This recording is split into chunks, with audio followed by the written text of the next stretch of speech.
currently there's over 12,000 homeowners that are behind in the mortgages.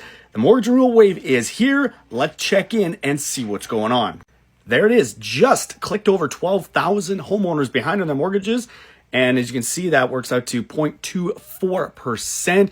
Highest in Canada is actually still Saskatchewan. That's my province, 0.52%. If you ever want an explanation why, let me know in the comments below. Maybe we'll do a video on that. Ontario, that's the one that's really interesting. This now is over the national average. First time it's been that way in, I don't know, decades now. You can see just how much this has been increasing as interest rates went up. Obviously, this is kind of the low point for interest rates, and it's continuing to increase to get us to this 0.24%. This big increase in mortgage delinquency combined with the about 1.5 million mortgages set to renew from those ultra low interest rates we had 5 years ago is why everybody's talking about the mortgage renewal wave and how that's going to impact home prices in Canada.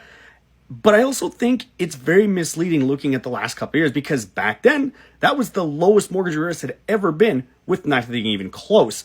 So let's go back and look at history.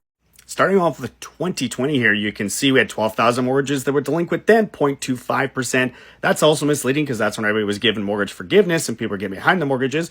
But hey, let's go look at 2019. You can see there about 11,400 mortgages delinquent, and it was at 0.24%. So I've highlighted here the same month every single year. We're going back basically for the last 10 years, and you can see 0.24 to about 0.28% was where we're at for mortgage. And obviously more mortgages were in delinquency and arrears the further back you go. In fact, it gets into that 0.3, 0.4, 0.5 range as you continue to rewind the clock. So while everyone is going to be talking about how much these mortgage delinquency rates and foreclosures have increased the last few years, and that is correct, if you look at it with a more historical context, you can see that this is actually basically just getting back to what was more normal back then. And that was when we had, at that time, historically low levels of mortgage delinquency and foreclosures.